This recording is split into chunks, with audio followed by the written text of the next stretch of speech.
Israel Update with Gadi and Mike Duran.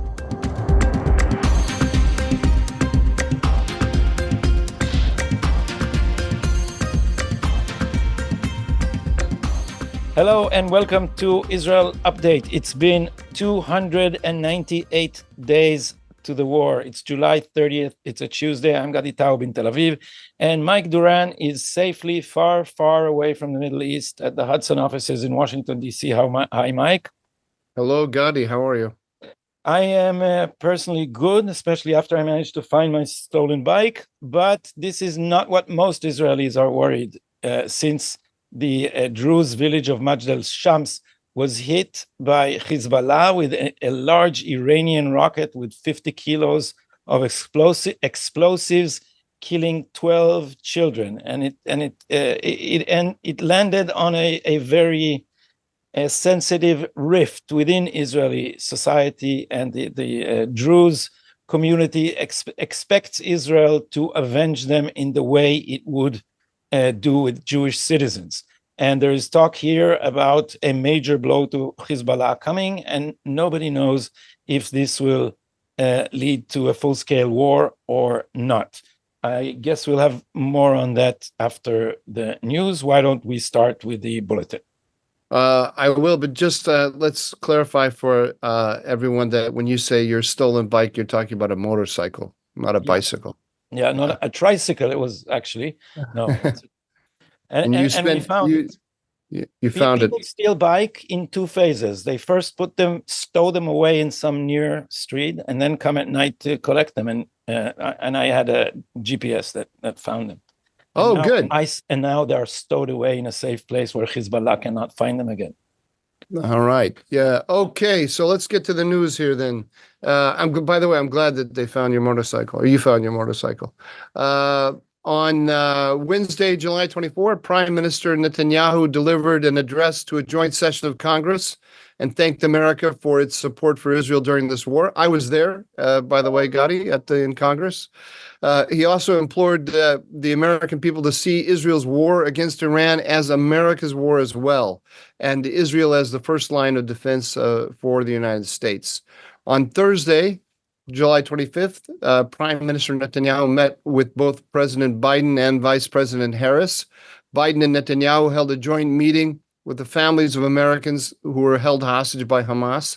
The vice president spoke after her meeting with the prime minister and declared that spoke publicly after her meeting with the prime minister and declared that she's devastated by the scale of destruction in Gaza over the course of the war. And therefore, Netanyahu must agree to a ceasefire deal immediately. Netanyahu, after that, hinted that these comments may have made a hostage deal harder rather than easier to achieve. The next day, Friday, on the 26th, Netanyahu met with President Trump in Florida. Trump declared that he had never had a bad relationship with Netanyahu, and he slammed Vice President Harris for her comments after her meeting with the prime minister. On Saturday, as you mentioned, Gadi, a rocket launched by Hezbollah hit a soccer field in Majd al-Shams, a Druze town in the Golan Heights, killing 12 children who were out playing soccer. Prime Minister Netanyahu and Defense Minister Gallant both declared that Hezbollah will pay a very heavy price for this attack. And as you say, we're still waiting to find out what that will be. Yesterday, on Monday, a right-wing crowd attempted to breach the IDF base of Teiman. Actually, I think it did breach the base. This is where Nukba terrorists, these are Hamas terrorists, are in detention. And it caused the breaching of the base caused an uproar across the country. The crowd came because the military police were investigating soldiers for torturing a Palestinian terrorist in custody there, and they opposed the effort to arrest these guys. To arrest the soldiers who were detaining the Palestinians. You and I think we'll have much more to say about that. So back over to you. Yeah, let's start. Let's start with the most recent, this Teiman incident. The fact that some soldiers were arrested there, and all the riot that broke after that. And part of the reason for the fact that a riot broke out was the way that they did it. The police came to arrest the suspects with as if it was a raid on a drug cartel. Now we put these reserve soldiers in charge of the most horrendous criminals that everybody here refers to as Nazis. Everybody has fresh memories of how the atrocities that I don't want to recount again for our viewers and listeners. And so they put them in a difficult position. That does not justify any abuse of the prisoners, but it also doesn't justify a raid as if this was the enemy. And this is what triggered the protesters and some of the members of Knesset to rush to the scene and protest the whole thing. They all could have been politely asked to come to an interrogation. They all would have. But this might comes in context, if I may use this much abused word by university presidents. And the context is that people feel that the authorities, and especially the different legal advisors, are shackling the IDF's hands. They feel that this is what deterred the IDF from deterring Palestinians to get nearer to the fence, and that they are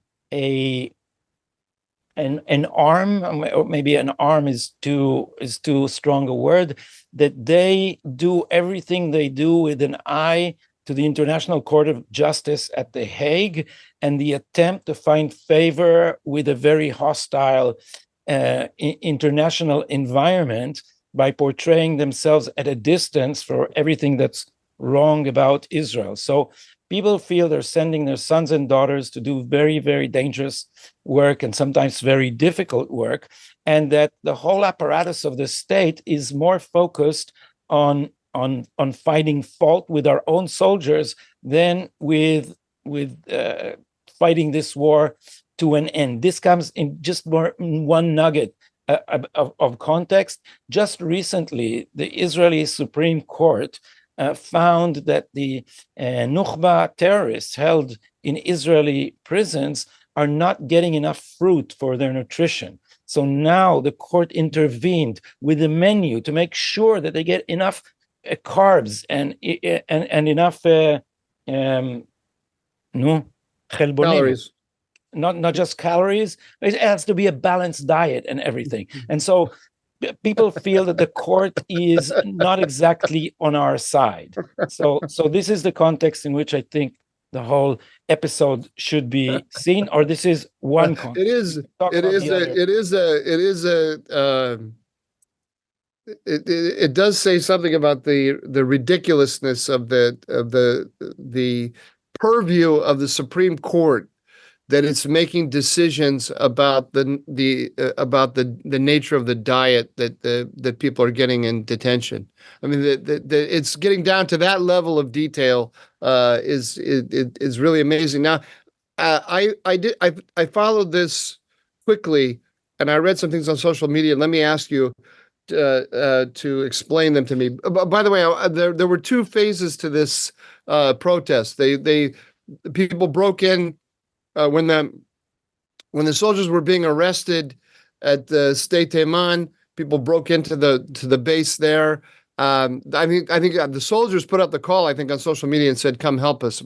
If I understood correctly, and then the soldiers were arrested, I think, and taken to some place called Beit Lid. Is that right? Yeah, that's where they were brought before a judge there, and that's also a military base. Yeah. So another military base where there's a tribunal, and then there was that base was also breached at Beit Lid. By the way, Prime Minister Netanyahu, Yoav Gallant, the defense minister, the president, Herzi Halevi, the chief of staff, they all put out statements saying that this is absolutely unacceptable behavior, breaching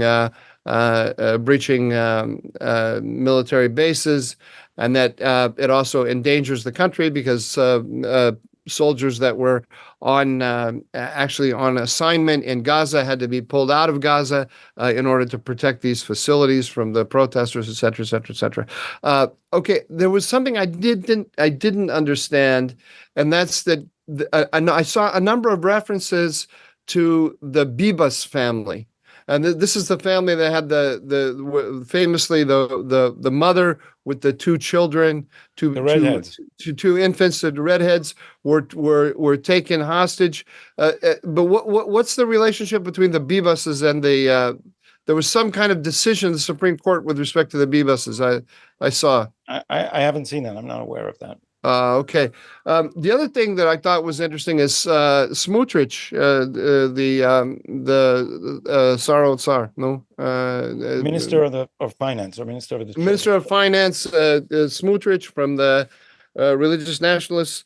He said that he has information that the investigators actually called released terrorists who had been in this detention facility, State Teiman, released, are now in Gaza, that they were called at the initiative of the investigators and asked if they wanted to make, if they wanted to lodge a complaint against their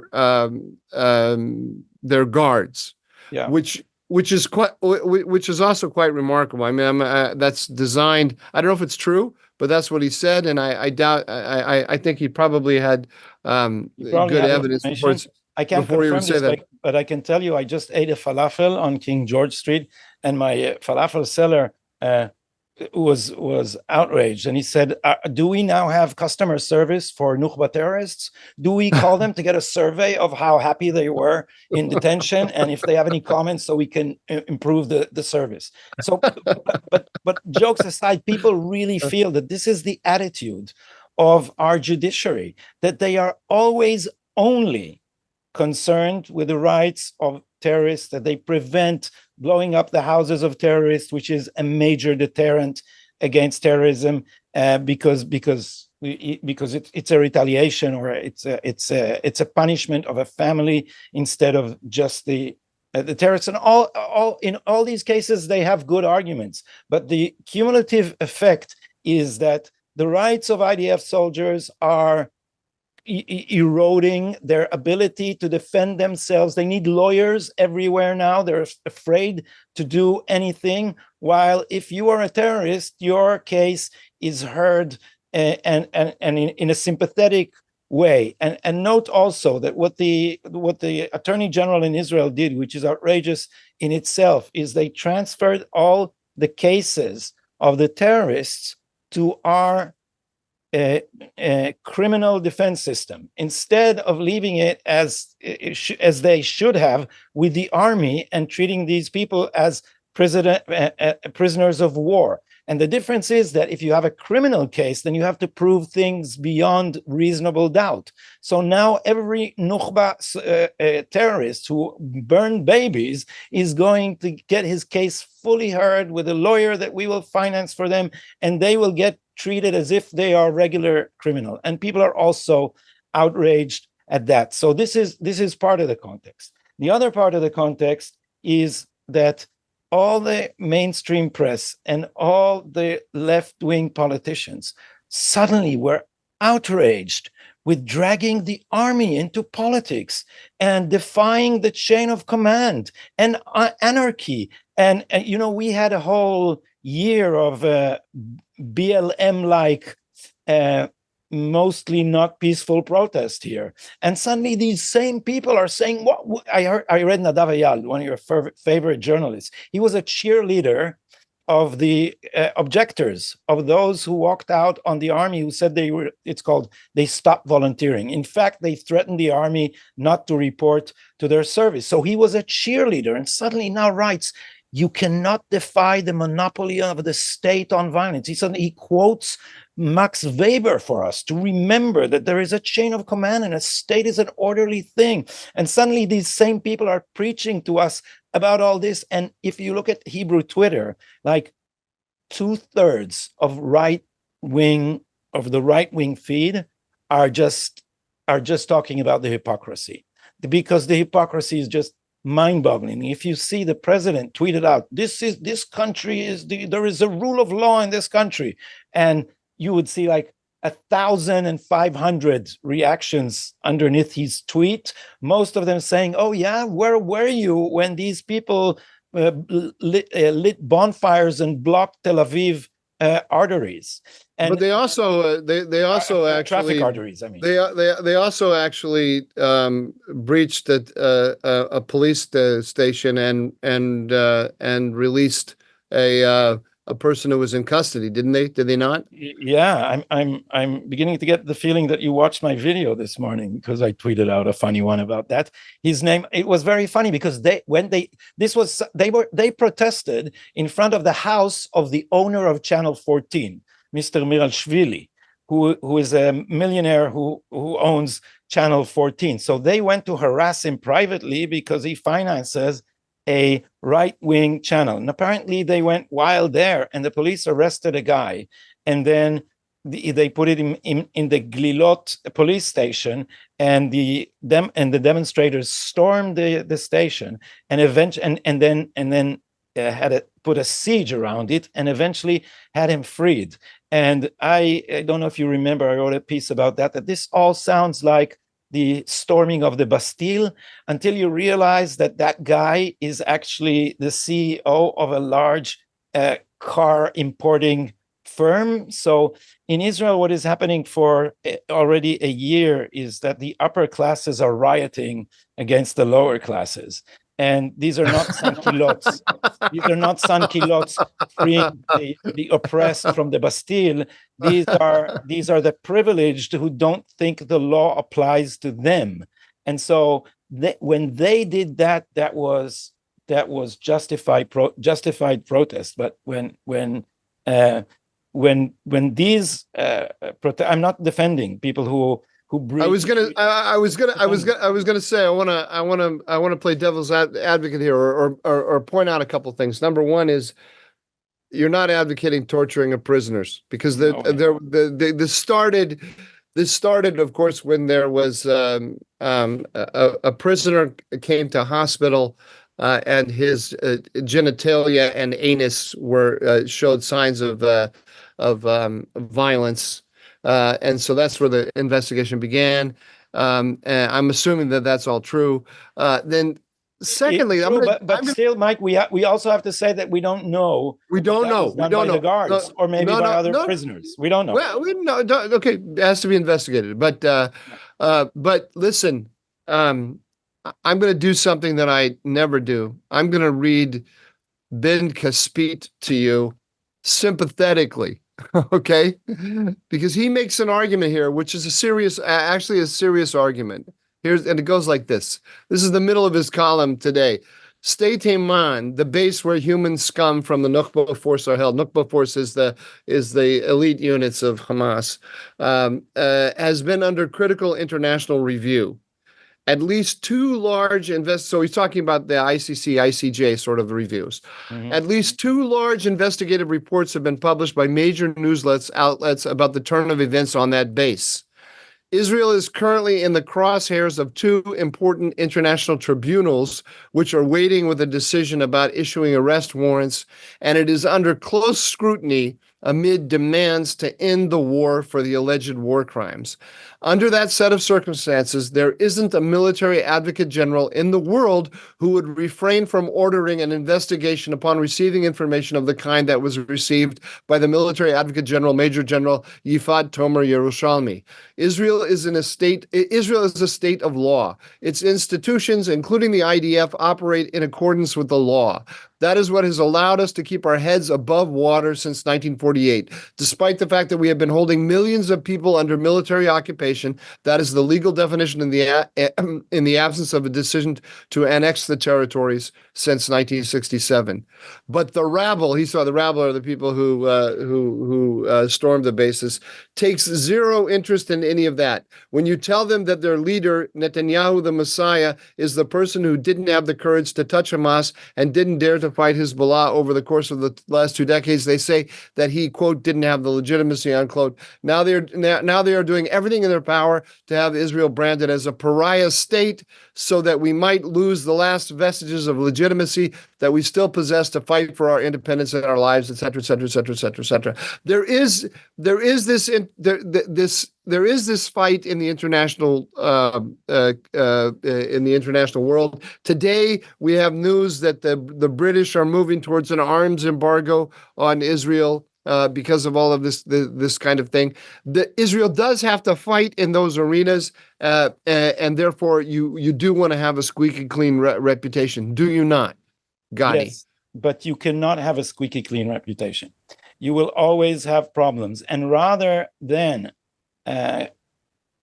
doing something to, alleviate the terrible images, or at least what Israelis suspect, is that the law enforcement and the judicial arm of the state is trying to make a whole show of humiliating these soldiers in order to find favor with the International Court at The Hague. So this plays in the exact opposite way than Ben Caspit is trying to portray. And Ben Caspit is a propagandist, and he is using this as propaganda against the right. But note, Mike, I started this conversation with saying that they stormed them like it was a drug cartel. Their agents came with masked faces in the middle of the day, like a sting operation. There was no need for that. We could have done all this in an orderly way. We could have had the Army Attorney General, it's called the Attorney General of the Army,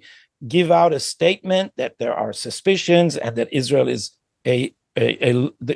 has a rule of law and that we are going to investigate everything and be totally transparent. And that's not what they did. They treated these soldiers like enemies. And then look, what is happening in the Israeli mind is exactly the opposite. They say, not only do we have the Hague on us, we also have the press who are trying to make a show out of demonizing the right. And we send our sons and daughters to do this terrible work in order for the army to then make a show of castigating them. And then people laughed at Herzi Halevi. The chief of staff came immediately to Bet Lid to investigate the case and to reprimand everyone. And people said that was much faster than you appeared on the 7th of October. On the 7th of October, you're not that fast to get to the trouble spot. So the way it plays out in Israel is that people like Ben Caspit, whom people on the right like him even less than you do, Mike, is teaming up with The Hague, the Army Attorney General, and the whole judiciary of the state, in order to portray. So he's not. Your argument is that Ben Caspit is not really trying to protect Israel from The Hague. He's aligning himself with The Hague in order to topple Netanyahu. Yeah, I'll give you a rule of the thumb. Ben Caspit says nothing that, in his estimation, cannot hurt Netanyahu. If he doesn't have anything to hurt Netanyahu with, when he orders a burger, he looks for a burger that he could say is cheaper than the one Netanyahu bought for Sarah on the plane. I can't play devil's advocate too far, because I tell you win the argument with me on that okay. There's probably a lot more to be said about this. One I want to say one little thing, which is just that the Supreme Court in Israel, when it gets involved with these things, you mentioned in passing, I'm not sure that all of our viewers understood, you said that the Supreme Court ordered that the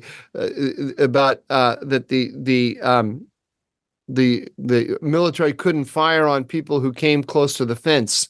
So one of the things that the Hamas did prior to October 7th is it put quote unquote civilians, it pushed them up toward the fence, in order to in order to prevent the Israelis from taking military action to push people away from their defensive barrier.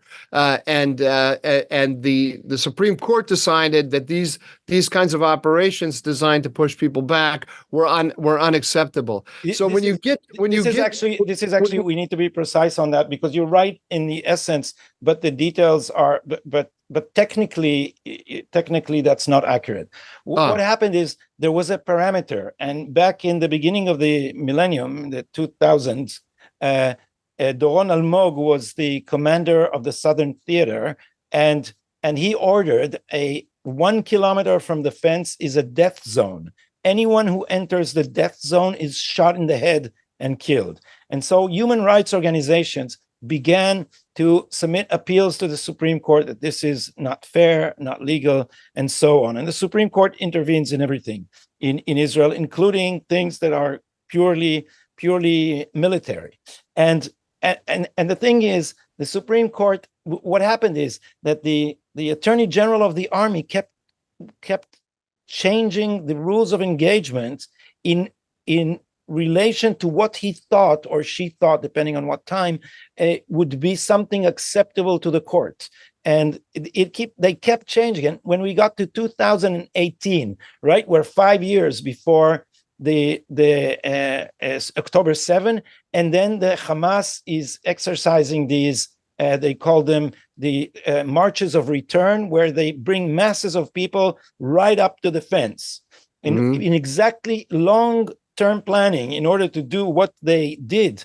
And when these human rights organizations submitted an appeal, I think it was against even shooting them in the leg or something by that stage, the appeals were rejected. So the Supreme Court can say, we didn't accept these appeals. Right. Okay. But, so it's the bar was so low by then that it was meaningless. So Israelis actually, they all think exactly like you said, and they're right in essence. So this is just another case. Israelis feel that our court system is working against our national interest on many fronts. And I'll mention one more thing.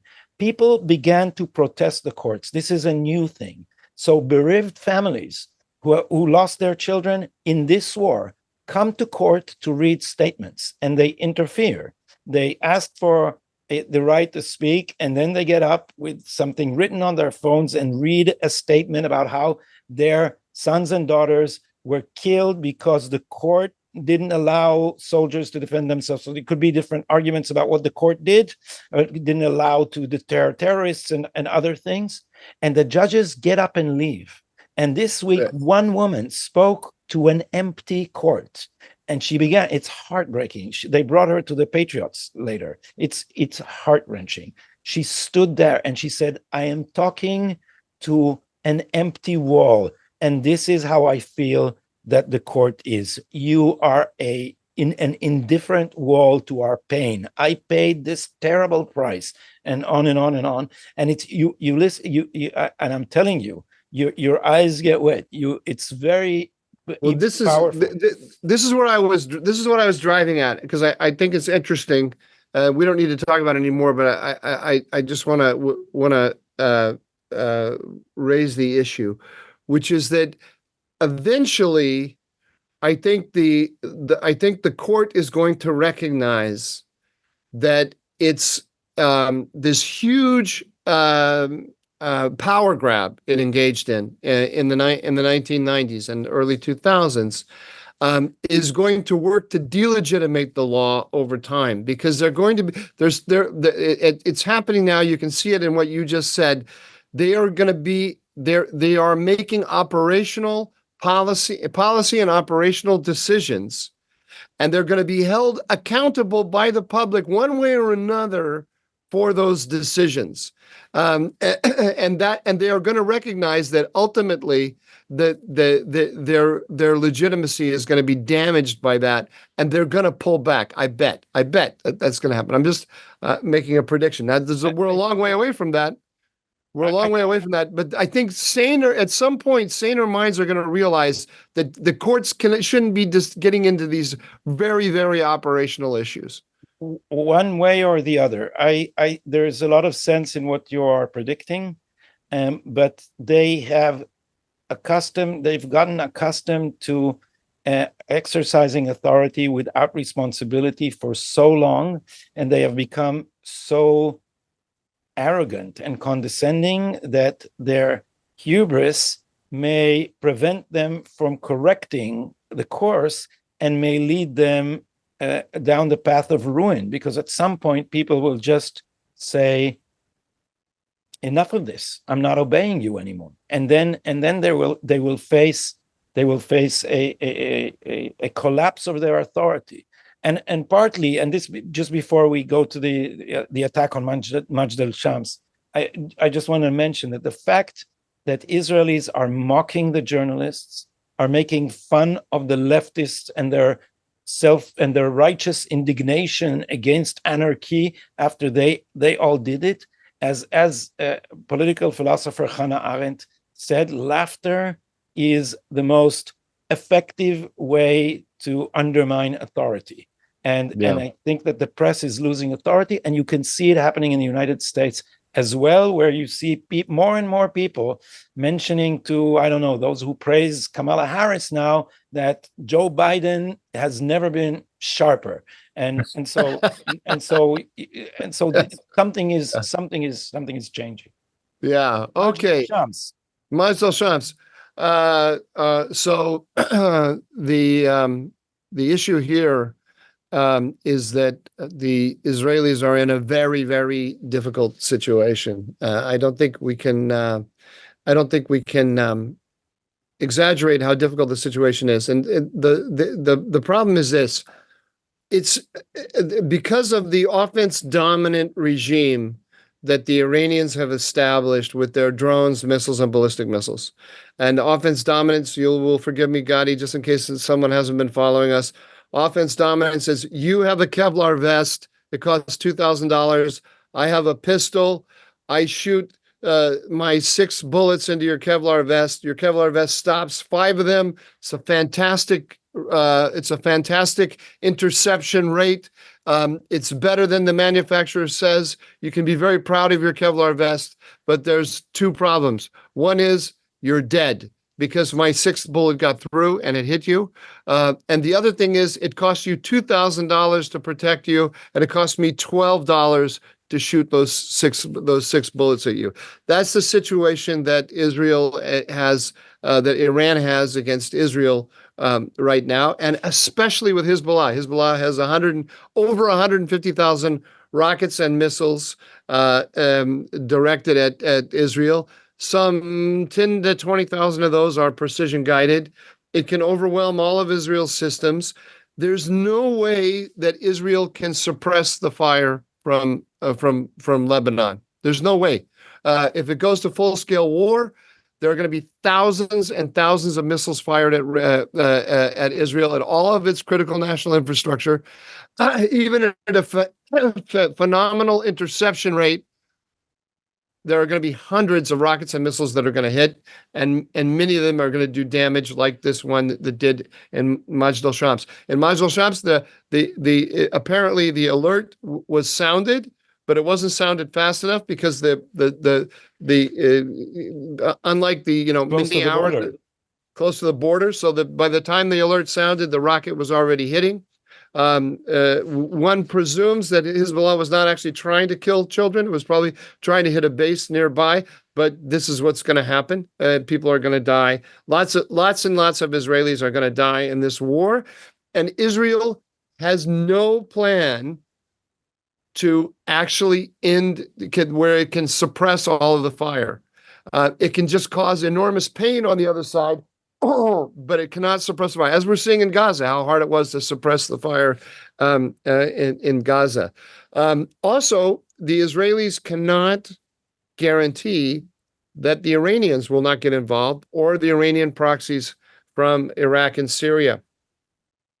And in order to keep the Iranians out, or to help protect Israel, Israel needs the United States. It needs the systems that the U.S. has. It needs the allies, the missile defense system, the regional defense system that the United States leads. and it also needs material from the United States because the interceptors for Iron Dome come from the Americans. So it's dependent politically, and the Americans are sending a very clear message to the Israelis: don't hit anything in Beirut. Don't hit this, don't hit that, don't escalate, because the Americans, as we've been saying all along, the Biden administration wants to end the war. It wants the ceasefire in Gaza, and it hopes that that will bring the ceasefire in Lebanon. So Netanyahu, Gallant, Herzl Levy, they're in a pickle, because they have to, as you mentioned in our opening segment, the alliance with the Druse is such, and not just that, their commitment to the people of the north who have been evacuated from their homes. The commitment to the Israeli public to say, we are defending your homes, we are going to defend the north and get you back to your homes, is such that they have to carry out a significant action against Hezbollah. Their need to reinvigorate their deterrence against the Iranians, against Hezbollah, against Hamas, against the Houthis, means there has to be a significant response. They cannot take this sitting down. The fact that the Americans are putting so much pressure on the Israelis not to escalate means they have to do something significant, because they have to show the enemy that the Americans will not allow the Americans to totally restrain them. So on the one hand, there has to be a significant response. On the other hand, they don't want it to go to major war, because major war probably cannot be won in any kind of simple way at this stage, and the Americans are not there to support them. If you don't have U.S.-Israeli cooperation in the war, it becomes 10 times more difficult. So this is a problem we're in. And what is, in your estimation, is the calculation of Nasrallah and Hezbollah? What is their view of a possible escalation? They know exactly where they have the Israelis. They know exactly Iran, Nasrallah. They understand the pickle that I just described, and they are very carefully calibrating their attacks to be. They did not intend to hit children in Manjal Shams. They've been trying to avoid responsibility for that. That was a mistake. That was a mistake. And so what they do when they make a mistake like that, mistakes like this happen in war. The Israelis made mistakes like this. Remember the Kafar Khan, that's during the 2006 you're talking about, but I'm talking about in this war. Remember the Israeli hostages who freed themselves and were trying to make their way to the Israeli lines, got killed. And people just the other day in Lebanon, or a couple of weeks ago in Lebanon, the Israelis killed a girl by mistake, and so on. So this happens. It happens in every war. There's nothing you can do about it. So what do? If you're Hezbollah and you make a mistake, the first thing you do, you call Amos Hochstein. Yeah, you get your Lebanese non-Hezbollah minions to call Amos Hochstein and say, tell the Israelis not to escalate. We don't want a major escalation, et cetera, et cetera. And then you bring the Americans to bear. And so Hezbollah is not interested in a major escalation at this moment, and neither are the Israelis. But Israel needs to do something. I'm trying to summarize what you just said. Yeah. So wouldn't everybody be relieved that the American pressure is forcing us to de-escalate? Can I use the Hochstein term? No, because Israel is losing. Israel is losing because for the first time in the history of the country, territory inside Israel is being contested by Israel's adversaries, and Israel's having to evacuate. Israel will start a war with Hezbollah eventually, have no doubt. I wrote a piece. I think you saw the draft even before it was published, that said war with Hezbollah is inevitable. The question is of timing. And so and I've said this on television. I sat on a panel where the winds of war were blowing strongly, and people are saying we have to now. And this is not the time for calculation. We have to show them that we can be reckless too, and we can send Lebanon back to the Middle Ages and and so forth. And what I said is that this is a complicated, major war, and you don't start a war because of an accident. We will have to fight this war, but we have to be ready to fight it, and we shouldn't jump the gun. And it's very difficult. And in this sense, I'm saying that Israel, that the American position may offer everyone a chance to climb down the tree. If is that an expression in English? We say when someone maneuvers themselves into a radical position, they climb up a tree. So I'm not sure this is the time. I don't contest your general estimation that what happened here to Israel is something Israel cannot acquiesce to. But the question is, do you think that this will ignite the war that we are all thinking about? Well, we're on. If I have to bet, I bet it will not. But this isn't something that I'm going to say with a lot of confidence because the game that the Iranians and Hezbollah are playing is a very, very dangerous game, and they're in this to win it. These are not symbolic attacks.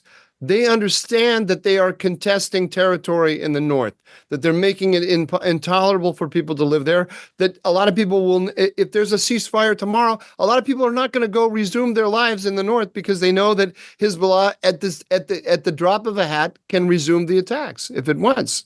So this is a major achievement.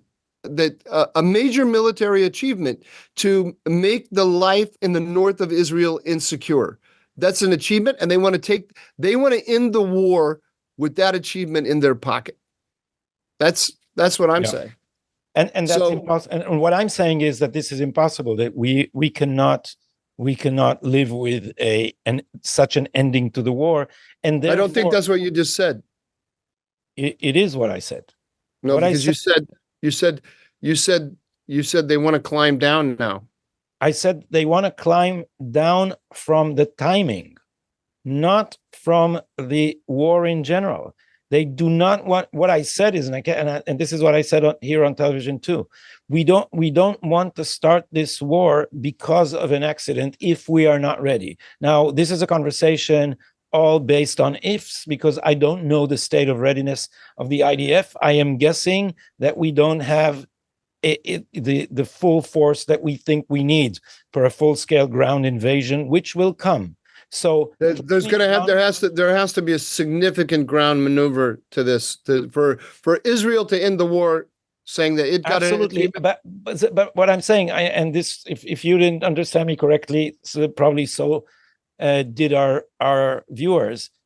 So I want to be clear on this. The war is inevitable, and Israel is going to fight it because it's not going to live with an evacuated north. I've been saying this since the beginning of this war, saying that this is just the first act in a long drama that is going to be a whole chain of wars until we manage to break the Iranian noose, the Iranian drive to hegemony in the region.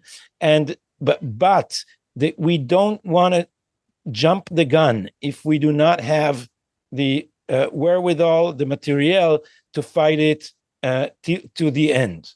And the political backing in the United States. Now, let me tell you why I disagree with you slightly, and why I interpreted you differently than you interpret yourself. And that's because here's a scenario that I have in my mind. Next week, there's a ceasefire agreement between Hamas and Israel. And that leads to a ceasefire in the north as well, or a petering out of the attacks between Hezbollah. And then there's some kind of shuttle diplomacy by Amos Hochstein between Israel and Lebanon, which calms down tensions. There's no announcement by the Israelis that they've ceased fire in Lebanon. There's no announcement by Hezbollah that they've ceased fire, but effectively it ends. So that with an indeterminate end to the fighting in the north, and we have an extended ceasefire in the south, and then people start to go back to their homes in the north. So effectively, the war is over. But at least this round in this war is over, and that can go on for years like this, right? Yeah, I mean, you in your article in which you discuss this as the first or the second Israeli-Iranian war, and you likened it to the rounds of wars between Egypt and Israel. You said this is the 56th war. The next war after 56 is 67. Yeah, it's 11 years later. So if there is a ceasefire next week or a month from now in Gaza, we can end now with I would say in such a way that Hezbollah wins this round on points because of, like I said, it made life in the north unsettled. And there's no inevitability to me, in my mind, that then next year we have a war with Hezbollah and Israel. Yeah, so my point, and it has been my point since the beginning of the war, is we have about 80,000, I think the number now is the evacuees from the north. These 80,000 people are a constant pressure group. And as long as they are not satisfied or resettled, then it is not just the fact of an emptied swath of land in the north of Israel. It is also a sociological group that will continue to pull on the not just the government but public opinion in Israel. So I think there will not be 11 years that we can postpone this war. Okay. Before we move on, let me just make one point to that, which is why I think something you and I have been saying, but this is, I think, is a great way to sort of sum it up here, the kind of joint perspective that we have. It is that what a profound event October 7th was. The Israel that is going to emerge from October 7th it has not emerged yet. It's emerging. There's going to be a revolution in the IDF. There's going to be a new war-fighting philosophy in the IDF. There's going to be a rethinking of Israeli alignments and alliances. The lessons that are going to be learned from this are going to be very deep, very far-reaching. They're going to have diplomatic, military, economic, sociological. It's going to be huge. A year from now, Israel is going to be a totally different country than it is today. I absolutely agree. And this elite that still has a Nelson grip on Israeli politics is just going to peel off like a snake's skin. And when I say that, people say you're an optimist because look, they've won everything. They hold all the power centers. They will drag us back to the two-state solution. But I completely concur with you, Mike, and I want to congratulate you on your subtle reading of the Israeli psyche, because what happened is a tectonic shift. And when I want to make a provocation on Israeli television and they talk about Ben Gvir and Smotrich and the fact that this is the most right-wing coalition that Israel ever had, I keep telling people, 5 years from now, you'll remember that moderate coalition that Benjamin Netanyahu had, in which today's center, which is Ben Gvir, used to look like it was the extreme radical right. That's the meaning of yesterday's events at State Teiman and Beit Lid. And they think, because you remember what they managed to do with the Itnatkut, the disengagement of Gaza. There was a huge protest, and it was brutally suppressed. It's a January 6th kind of suppression. They put people in custody without in illegal custody without bringing them before judges. They put people in matzar. Custody? No, it's detention. They put people in detention by groups. Groups were brought before judges, and a judge put a whole group in detention. And they treated anyone who protested, anyone who blocked a road, they treated them like terrorists. and the protest was suppressed, and it was suppressed in the press. There was also one right-wing outlet which was a radio operating from outside Israel's territory in order to evade our laws of licensing broadcasting, by the way, like a left-wing Voice of Peace radio Kol Shalom. Kol Shalom, Abi Natan, which broadcast I remember Kol Shalom with a lot of. I used to listen to that all the time. What was his name? Forgot his name. Natan. Abi Natan. Yeah, right. Yeah, he was a peacenik. So they had a ship, and they were outside Israel and played lots of Donna Summer songs. Yeah. So when the right did that too, the Supreme not Donna Court, Summers. What's the name? The Mike, Supremes. concentrate, please. I'm sorry, the Supremes. The Strain your Supremes. nostalgia for a minute. Come on. I'm allowed to have nostalgia. I had a youth. Bonnie M. It was Bonnie M. Sonny. No. What do you call it? In the Supremes. What's her name? With the Supremes. Diana Ross. Diana Ross. Lots of Diana Ross songs from Abi Natan. So the jury will disregard the last remark. And so the right also bought a ship and started broadcasting like Abi Natan, but the Supreme Court closed it down. So people felt there was no way to protest in the press. There was no way to protest in the streets. There's 700 indictments were delivered to protesters and road blockers in the disengagement from Gaza. How many indictments now, Mike? We've had this conversation before. Zero now for all the road blocking. So people felt that their right to protest was suppressed. And now, after the fall of judicial reform, the augmentation of the power of the Supreme Court, even beyond its huge powers before, and the fact that the same kind of clique also rules the brass of the IDF, people think that, okay, these elites won, but they haven't won. They haven't won because this structure is teetering because it's built on sand.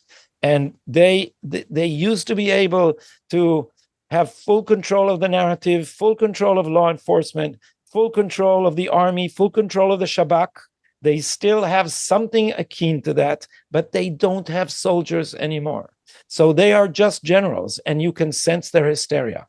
It's hysteria. Now, when they say that they're afraid of chaos, it's not just hypocrisy. They're really scared. They don't understand what genie they let out of the bottle when they thought that they are above the law and can defy orders.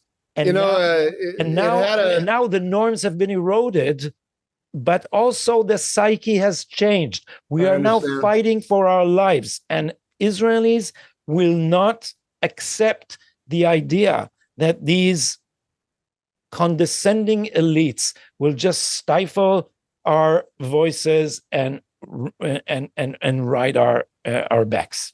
Interesting thing about this is that in the I wrote that article with John Kasapoulou about Star Wars versus Mad Max. In the Star Wars vision of warfare, the wars can be won by a combination of Air Force and Special Forces and technologically driven intelligence assets, which means the elite you're talking about.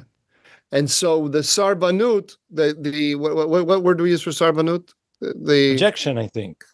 The refusal to serve, which the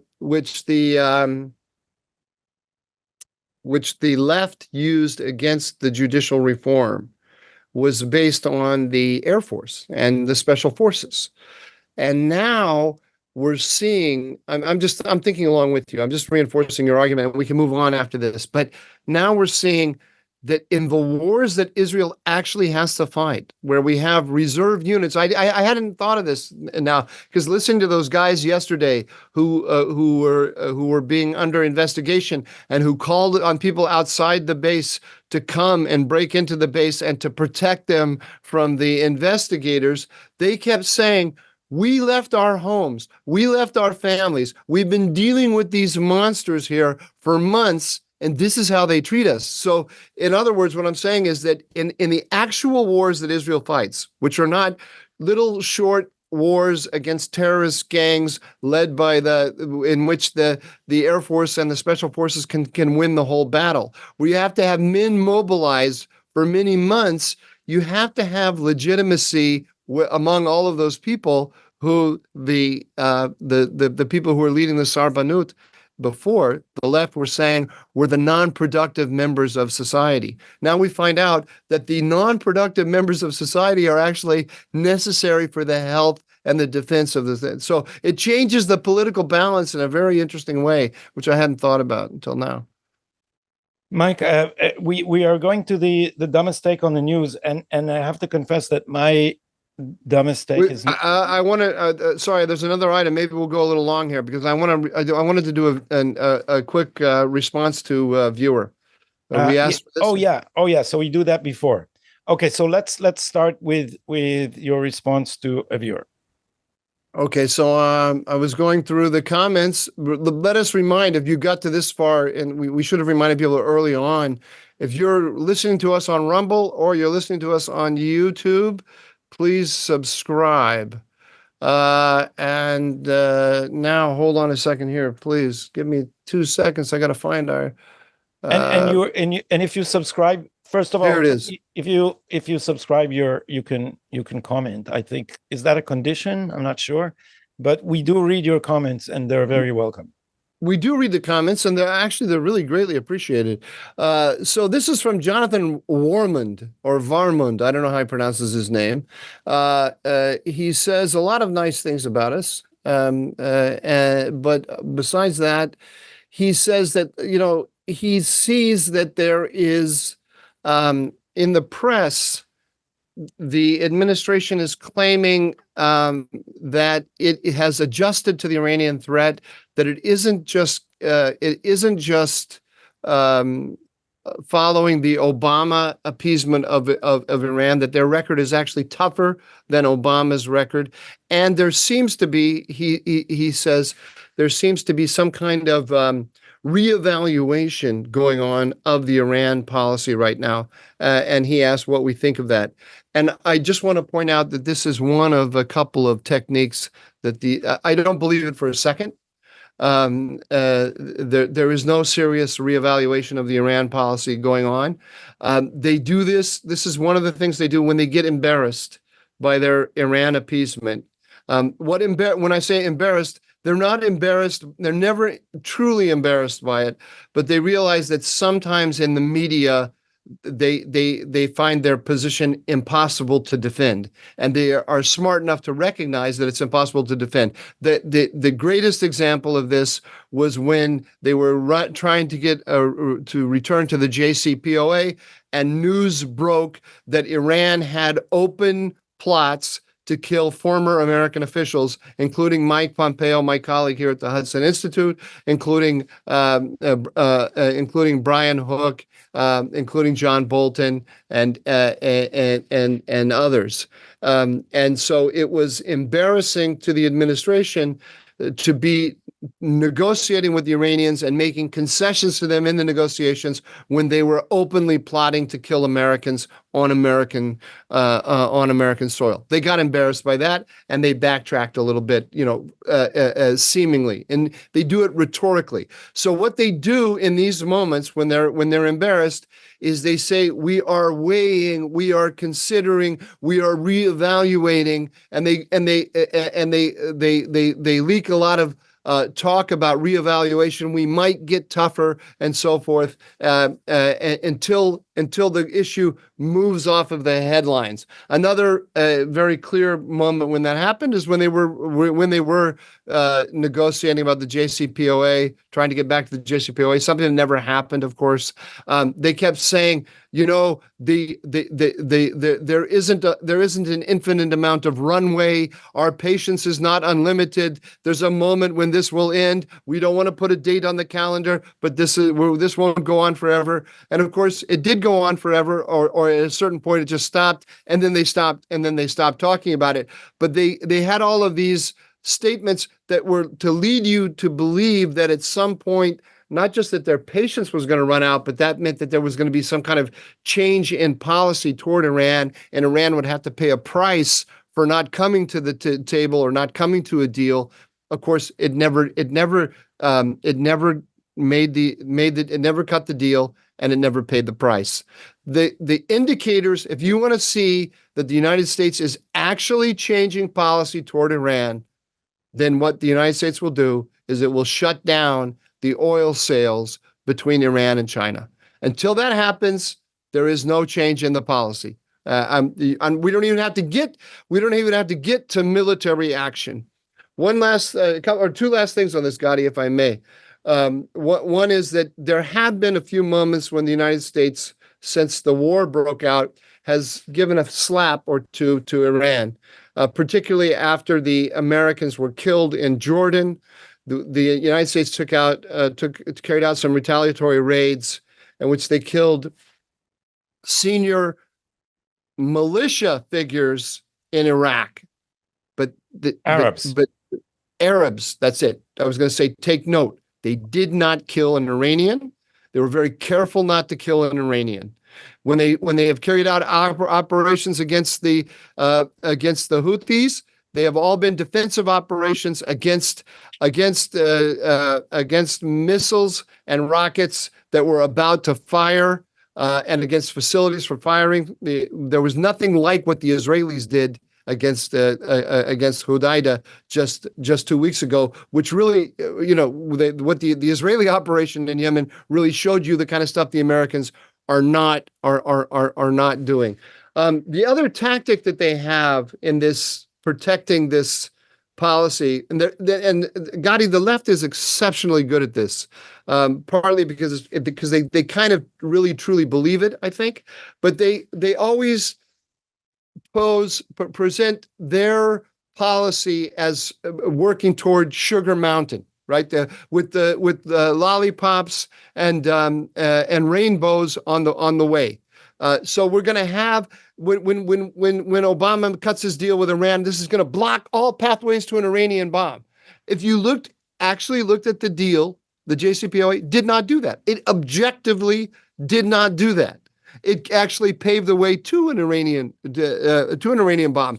But they have this public relations machinery that says, no, we're on our way to Sugar Mountain and we're going to get there.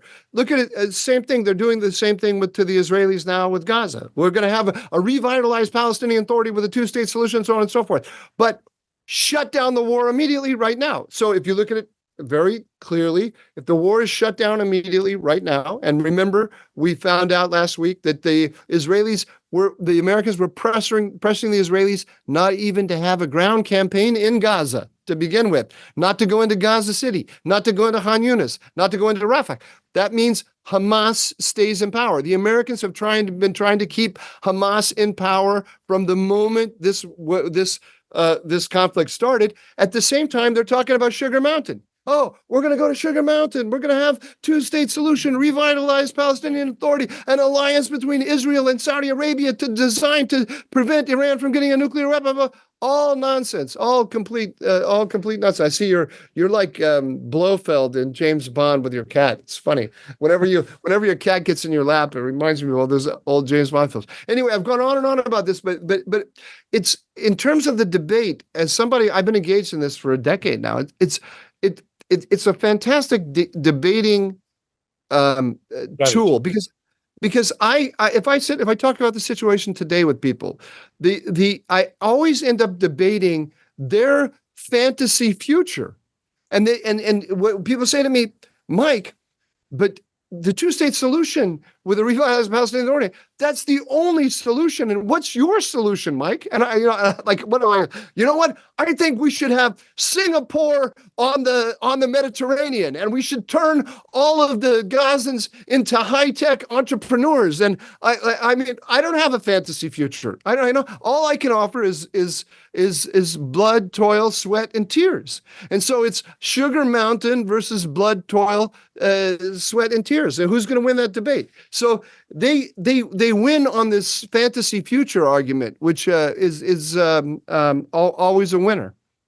Yeah, they should begin to realize this is Diabetes Mountain and this is blood, toil, and tears. Blood, sweat, toil, and tears.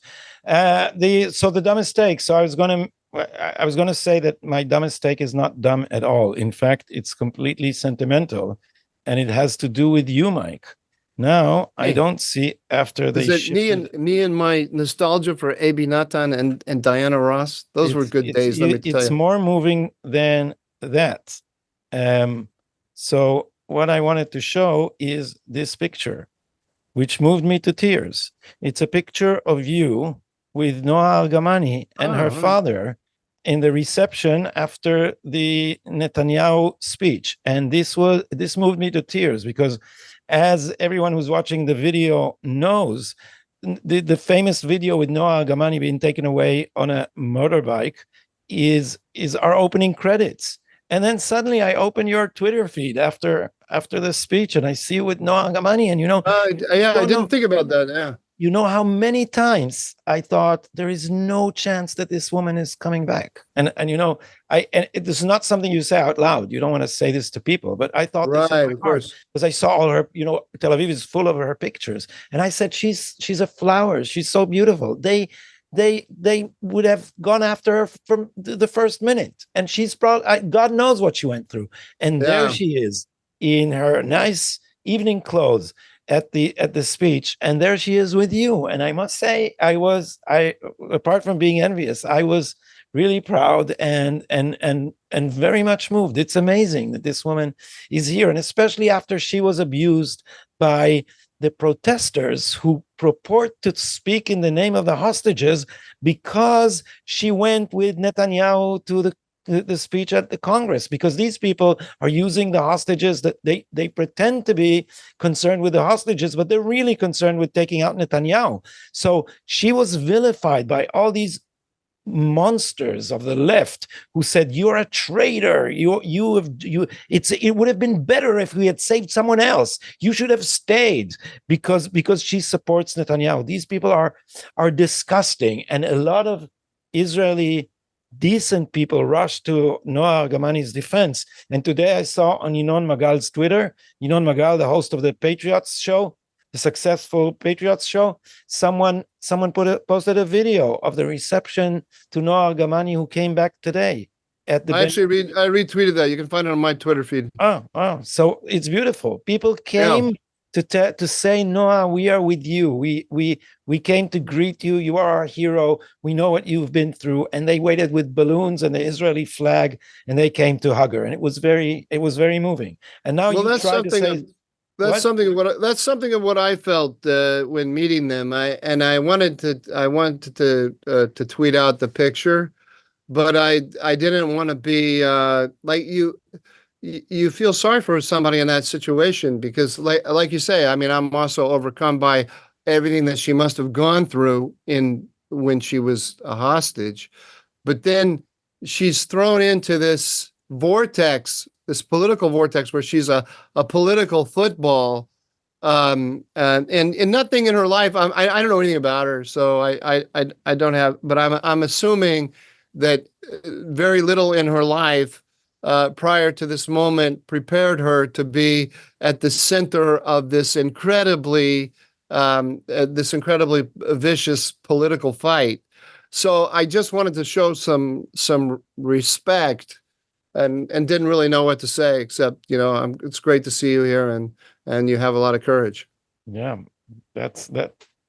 Not a lot of moments like this. Now try to make something. Now try to do something funny, or the mistake after this moment. Okay, so you see, so my dumb mistake is not nearly as there's no gravitas to it. It's just the again, pardon me, let me find it here. While you're looking for it, let me compensate for my lack of humor. Netanyahu gave this I got it. Thundering speech. Netanyahu gave this thundering speech in Congress. We spoke about it last time. Don't worry. You look suddenly worried that we haven't said anything about it. No, we didn't. No, but I intended. But wait. I want to finish this point. I was there.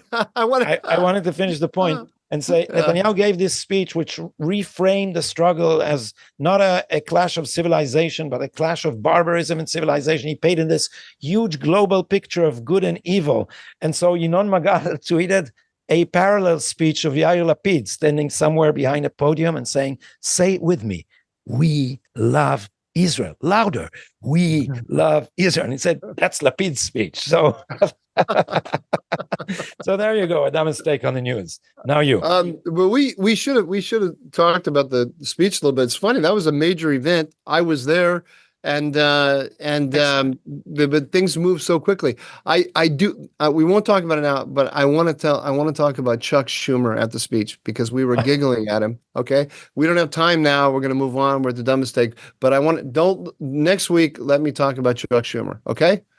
Sure. You promise? All right. Now, no, I just thought this caught me as so funny. People here we're not accustomed to American rules of politeness. So my friend who does jiu-jitsu said Netanyahu made them do squats. That's what we were talking about. It felt like a squat. It felt like because there was a standing ovation. That's what I want to talk to you about. Schumer and the squats. Okay, next time. Okay, because we had to get up. Every other line was a standing ovation. Okay, look. So we had this thing here with Kamala, the coronation of Kamala Harris. Has not been voted into anything, but suddenly she's the most talented politician in America, and so we were. The press told us that Joe Biden was at the top of his game, unbelievably sharp. Kamala Harris herself told us that he was unbelievably sharp and in command and barking orders to everyone. And then all of a sudden, the press told us, no, that's not the case, and he had to go. And by the way, back when they were telling us that Joe Biden was so sharp, he was the only one who could lead the country because Kamala Harris really wasn't up to speed. She wasn't up to speed. But then. Joe Biden it was decided that Joe Biden was, maybe he's not that sharp. And then all of a sudden, Kamala Harris is really sharp. She's really sharp. So Semaphore, which is this really high profile media initiative by Ben Smith, I think his name is, formerly of Politico, I believe. Anyway, he has this multimedia thing, millions and millions of dollars for Semaphore, and they have a guy here named Max Tani. I don't know Max from Adam, but he's their media affairs correspondent, and he explains to us. I'm reading here. Kamala Harris has spent her last 2 years as vice president. Why? He's answering the question: why is Kamala Harris getting so much positive press these days? Gadi, do you know why? Are you there? Yeah. Because she spent her last 2 years as vice president repairing a difficult relationship with the national media, an investment that paid off when her sudden ascent to the top of the Democratic ticket came with a wave of positive press coverage. So this innovative media initiative, Semaphore, explains to us the wave of positive press that Kamala Harris is getting because she has upped her game with the press. That's why. That's really unbelievable. So that's the guy. You would in English you say liar, pants on fire. In Hebrew we say al rosh haganav boer hakova. On the thief's head the hat burns. So he's basically pointing at his own burning hat and said, well, she ignited it. She lit my pants on fire. It's unbelievable. This is a media affairs guy. He might tell you that we don't have the media. We have Pravda. We have, and these people are shameless. But I wonder whether trust is really eroding or not.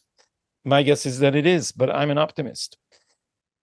Last remark, Mike, because we've gone for almost an hour and a half. Yeah. Okay. Well, we better get out of here. We're not Joe Rogan yet, but we're working on it. Okay. So we went for an hour and a half. It's because you know why? Because you talk too much. Yeah. You don't let me get a word in edgewise. A lot of people defended you. Last week, I read some comment that said that, that I'm fascinating and you're tiring, I think was the word. A lot of people, a lot of ladies, Gadi, they wrote in to defend you. I'm not joking. I'm not joking. Seriously, they came to your defense if you didn't see that. And they said, Gadi is not tiring. Gadi has 2 lovely earrings. One person mentioned that. They like your earrings. That happened in my PhD defense. There was a professor, actually a very smart guy from a university down in Mississippi, who was on my defense committee. And the moment I stepped into the room, he said, I'm not good with making American accent. He said, he put on a tie, but it didn't take off his earrings. So it all started on the wrong foot, because I did put on a tie. Someone tied it for me. But you got your degree.